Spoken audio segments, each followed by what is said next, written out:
Abalewi igice cya 20 turatwibaza ikibazo cya kane kibaza ngo mbese mu byo nsomye harimo itegeko nkwiriye kumvira.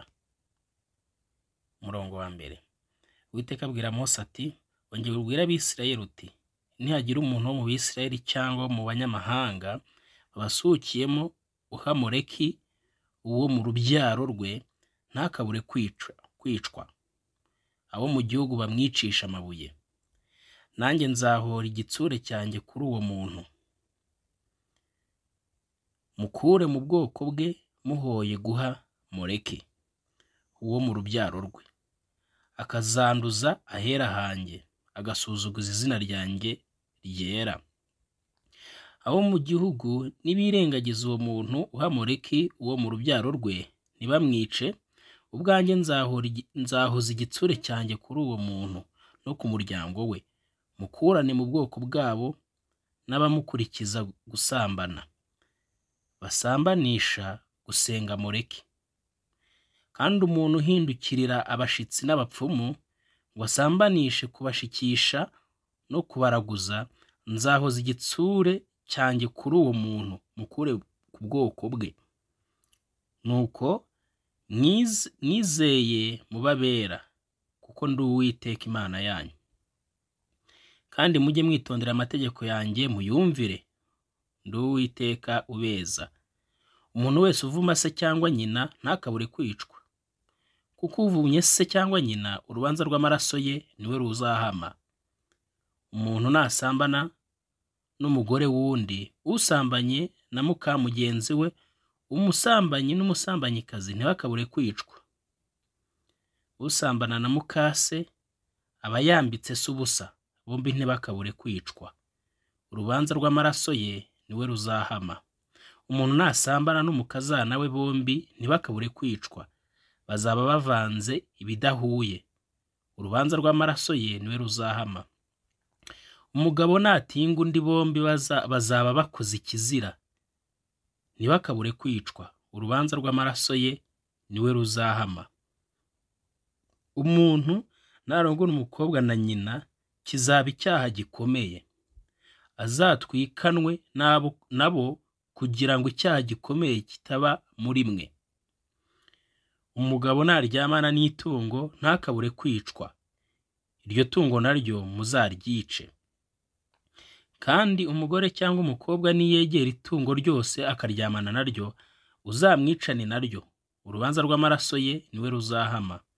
Umuntu niyenda mushiki we basangiye se cyangwa nyina, bakarebana ubwambure, kizaba igihemu giteye isoni, bazakurikirweho mu maso yabo mu bwoko bwabo, kuko yambitse ubusa mushiki we, azagibwaho no gukiranirwa kwe.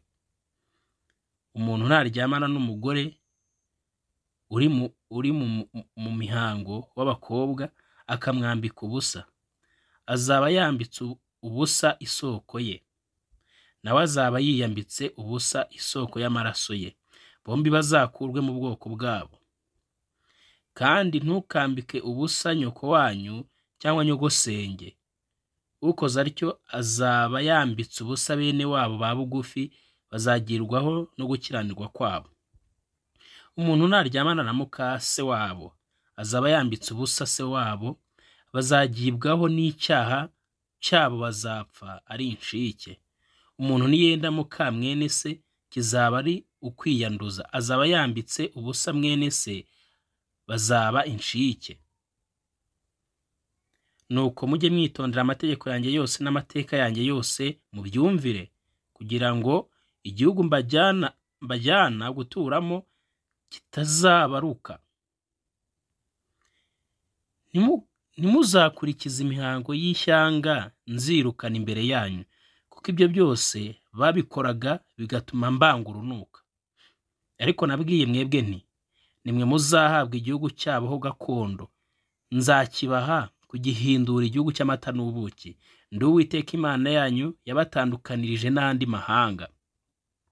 Nicyo gituma mukwiriye gutandukanya itungo n'inyamaswa bidahumanya n'ibihumanya, n'ibisiga n'inyoni bihumanya n'ibidahumanya. Ntimukayandavurishe itungo cyangwa inyamaswa cyangwa igisiga cyangwa inyoni cyangwa ikintu cyose gikururuka hasi. Nabigishije kwitandukaniriza nabyo kuko bihumanya. Kandi mumbere abera kuko Uwiteka ndi uwera, kandi n'abatandukanirije n'andi mahanga kuba banjye. Umushitsi cyangwa umushitsikazi n'umupfumu cyangwa umupfumukazi ntibazabure kwicwa, babicishe amabuye. Urubanza rw'amaraso ye niwe ruzahama. Mwakire neza ijambo ry'Imana. Umusomyi. Ubwanjye nzahoza igitsure kuri uwo muntu no ku muryango we. Twasomye ku murongo wa 5. Abantu benshi bakora ibyaha uko bishakiye babitewe n'uko bateye Imana umugongo, nyamara bagomba kubahana ntibabikore. Imana izabihanira igihe nikigera. Umurongo wa 4 n'uwa 5. Wasambanishe kubashikisha no kubaraguza. Umurongo wa 6 no twasanze iryo jambo. Imana igirana igihango n'ubwoko bwayo nk'icyo umugabo n'umugore bagirana iyo biyemeje kubana, bagahuza imibiri yabo, bakaba umwe. Natwe iyo twizeye Imana tukiyemeza kubana nayo, tugirana nayo ubumwe bwo mu mwuka, bityo ikatubera umugabo. Yeremiya igice cya 3 umurongo wa 14. Gusenga ikigirwamana Moleki cyangwa kuyitambira ibitambo ni ukuva ku Mana nyakuri ukishakira undi mugabo. Niyo mpamvu byitwa ubusambanyi. Maraki igice cya 2 ku murongo wa 14. Umuntu wese uvuma se cyangwa nyina ntakabure kwicwa. Twabisanze ku murongo wa 9. Hari uburyo bwinshi bwo kuvuma umubyeyi, nko kutamwumvira no kutamwubahisha nk'umubyeyi. Ababikora bazahanwa bikomeye. Rebe ku murongo wa 9. None mwene data ugira icyifuzo, sengera ingo z'abantu b'Imana kugira ngo zirangwe n'umwuka wo kubahana no gukunda Imana, bityo zibera ingero nziza iziri mu mwiryane. Indirimbo y'Ijana na 3 mu gushimisha Imana. Imana ibarinde.